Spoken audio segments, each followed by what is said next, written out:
Hello, and welcome to Mark's Excel Tips. Today's video is the 8th in a series of 10 tips for charts videos.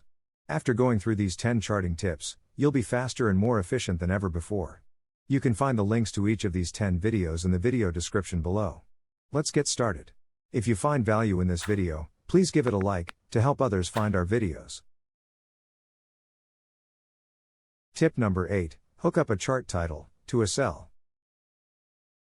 The chart below is called chart title. That's not very helpful, so let's change that. Click on the chart title.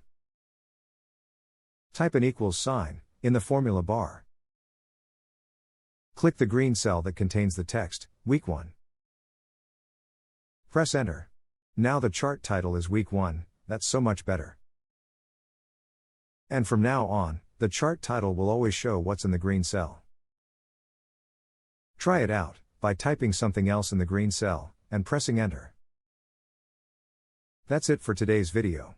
If you enjoyed today's video, please give it a thumbs up and subscribe so you don't miss any of our future videos. Thanks for watching and have a great day.